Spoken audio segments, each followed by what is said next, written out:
28 June Kolkata press ক্লাবের রথযাত্রা উপলক্ষে বাগবাজার জগন্নাথ মহাপ্রভু পরিচালিত সমিতির উদ্যোগে একটি সাংবাদিক বৈঠকের আয়োজন করা হয়।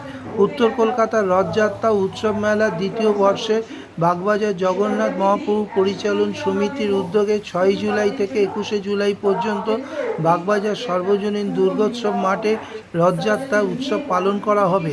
প্রেস ক্লাবের সাংবাদিক বৈঠকে উপস্থিত ছিলেন পান্ডা প্রসেনজিৎ সাহা, কেসি দাস মিষ্টান্ন, কর্ণদাস, ধীমান দাস, উত্তর কলকাতা 7 নম্বর ওয়ার্ডের পৌরপিতা বাপি ঘোষ, পুরোহিত সায়ক রাজ, জেলার দায়িত্বে শ্যামাপ্রসাদ হালদার আর মহিলা সদস্য অনুলেখা মিত্র।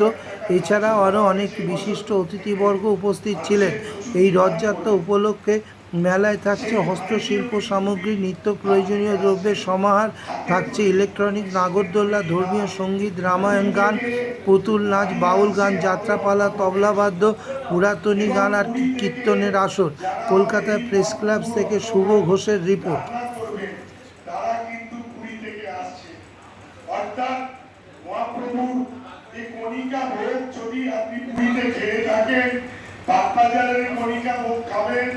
আপনি দুটোকে মেলাতে পারবেন। মহাপ্রভুর মিষ্টি ডাল যদি আপনি খেয়ে থাকেন, বাগবাজার মন্দিরের মিষ্টি ডাল আপনি খেয়ে মেলাতে পারবেন। আমাদের যে পুরী ধামে যে ছাড়েন এই আলু কিন্তু খায় না, কিন্তু রান্নালু দিয়ে তরকারি হয়, একটু সরষে দিয়ে। আপনারা অনেকে জানেন, আবার অনেকে হয়তো জানেন না। যারা জানেন না তাদের উদ্দেশ্যে বলছি, মহাপ্রভুর কিন্তু ঘিয়ের যে মহাপ্রভুর পুরী ধামের যে রান্না, সেই রান্না সেই মাটির হাঁড়িতে আপনি আপনার বাড়িতে আত্মীয় স্বজন, বন্ধু বান্ধব, মামা মামি, কোন ভূত ভক্ত, বহু মানুষ পশ্চিমবাংলা থেকে বহু মানুষ পুরীতে প্রতিনিয়ত যাচ্ছেন এবং আপনারা সকলে আসুন। বিশেষত বিশেষত বলার কারণে সোনারোষের দিন যেখান থেকে যত মানুষ আসবে, বিকেল 4টে 4:30টার মধ্যে সোনারোষের রাত্রি 10টা 10:30টা অব্দি চলবে। যেখান থেকে যত মানুষ আসবে সকলে প্রভুকে স্পর্শ করবে।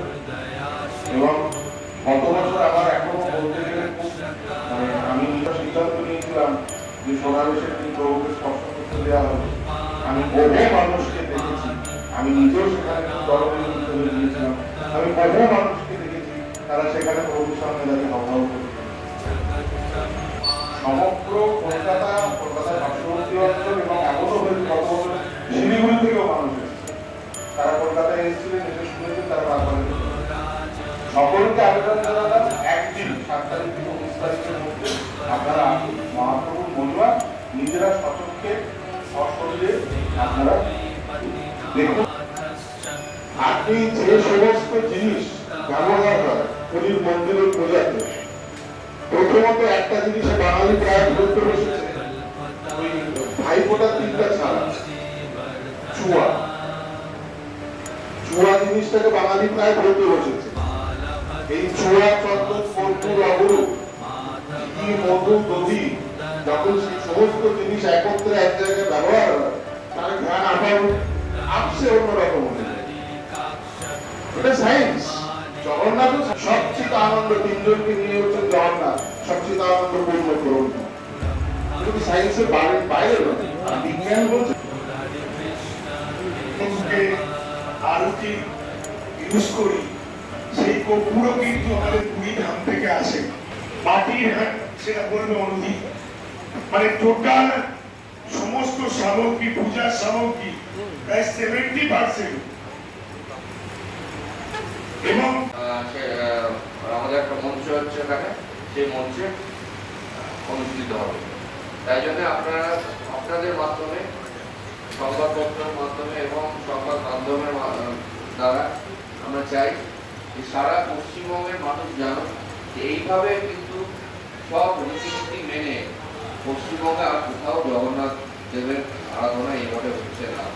সারা বছর ধরে যেভাবে বাপিদা করে আসছে বা সায়করাজ আমাদের অত্যন্ত নিষ্ঠা করে, আমি একটা কথা বলি, সায়করাজকে আমি প্রায় গত 25 বছর ছিল, তার বেশি হবে।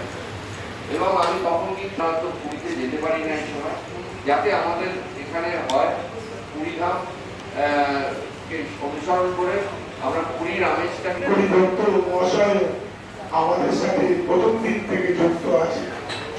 আর এবারে আমরা শেষ কথা বলবো, সভাপতি তিনি আজকে আসতে পারেননি, তিনি একটা বার্তা পাঠিয়েছেন।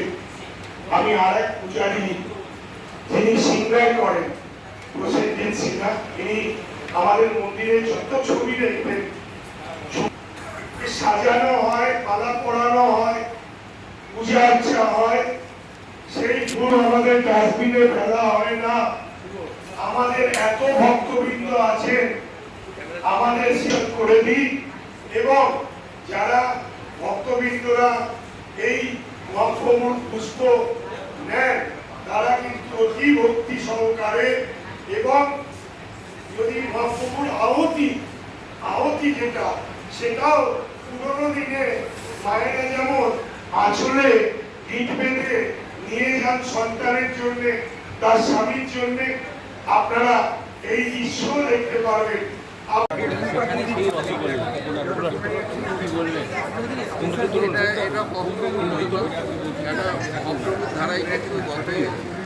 আমাদের মহাপ্রভুর যে অন্নভোগ সেই পুরীর মাটির হাঁড়িতে পাবেন, এবং সেই কণিকা ভোগ, সেই রাধাবল্লভ ভোগ, মিষ্টি ডাল, যা যা সবজি পুরী ধামে মহাপ্রভু রান্না হয়, এবং যে সকল জিনিস দিয়ে রান্না হয় সকল জিনিস দিয়ে আমাদের ভোগ তৈরি হয়।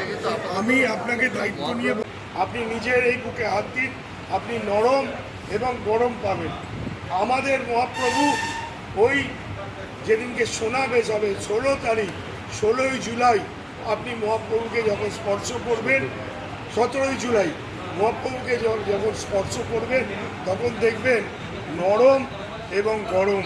আপনাকে নিজে বলতে হবে, হ্যাঁ বাপিদা, আমি সত্যি মহাপ্রভুকে স্পর্শ করে নরম এবং গরম পেয়ে। আর কোনোভাবেই মিস করবেন না আমাদের বাগবাজারে অন্নভোগ।